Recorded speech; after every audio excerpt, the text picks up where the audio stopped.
Magtatanghalian na nga't wala pa kaming ulam at etong si Ate Kat nyo naglalaba. Kaya naman tara tanungin natin siya kung ano yung gusto niyang ulamin. Kat, anong gusto mong ulam?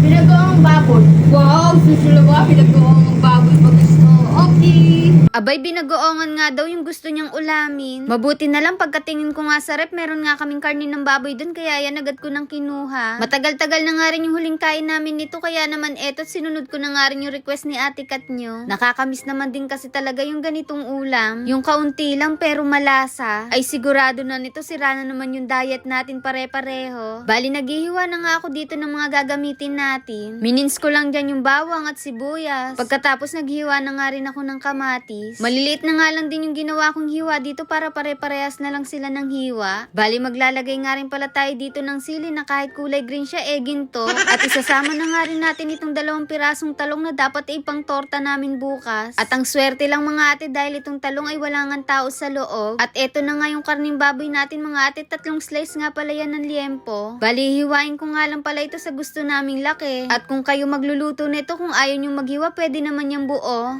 Wala ganon! At dito bumili nga lang pala ako ng bagoong kasi wala kami niyan. Ang una ko nga palang gagawin mga ate, palalabasin ko nga yung sariling mantika nitong liempo. Bali, pipirituhin nga natin siya sa sarili niyang mantika. Tinakpan ko nga lang ito mga ate dahil kahit hiwa-hiwa na yan ay talaga namang matatapang at nanlalaban. Nung nagkaroon na nga ito ng kaunting tusta ay okay na rin, kaya naman hinango ko na. At dito nga sa pinagpirituhan natin ng liempo ay dito na rin natin ipipirito itong mga talong. Kayo ba mga ate kumakain ng pork binagoongan? Madali nga lang din itong lutuin pero ang sarap niya, lalo na kapag kamaanghang. Pero itong lulutuin natin, hindi natin ganong aanghangan kasi bawal nga kay tatay. Bali dito mga ate, nag-umpisa na nga rin tayong maggisa. Inuna ko lang gisahin yung bawang at sibuyas, pagkatas na lumabas na yung aroma, sinunod ko na nga yung kamatis na pampaganda ng kutis. Nang maluto na nga itong mga kamatis, inilagay ko na nga rin dito yung alamang. Pagkatapos ito mga ate, ay pinagpatuloy ko lang yung pagigisa hanggang sa maluto na nga itong alamang. At nung okay na nga, inihalo ko na nga dito yung mga pinirito nating liempo kanina. Hindi ko pa nga tapos lutuin itong niluluto natin pero para bang gusto ko na nga kumain. Yung amoy pa lang kasi nito mga ate, nakakagutom na talaga. Bali, titimplahan ko na nga rin ito ng pamintang duhog-duhog at konting pampalasa. At naglagay na nga rin ako dito ng tubig para mapalambutan na nga natin itong mga liempo. Nung kumukulo na nga ito at medyo naiga na nga yung nilagay nating sabaw, ay nilagay ko na nga dito yung mga siling green. Ay grabe, tingnan nyo naman mga ate yung itsura.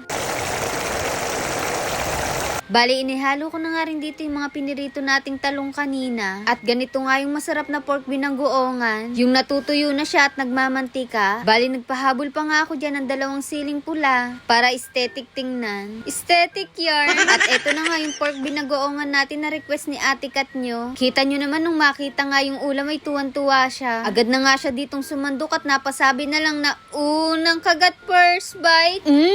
Ang sarap! Natanggal nga raw yung pagod niya sa paglalaba dahil ang sarap ng kain niya dito. Idadaan na nga lang daw niya sa kain yung pagod niya. At syempre mga ate, hindi papahuluan ang ate Aya nyo, kakain na rin tayo. I-try nyo nga din yung ganitong luto sa pork mga ate para hindi kayo nauumay sa puro adobo. At dahil na-enjoy na naman namin dito yung pagkain, kaya yung craving certified na naman dito yung mag-ate.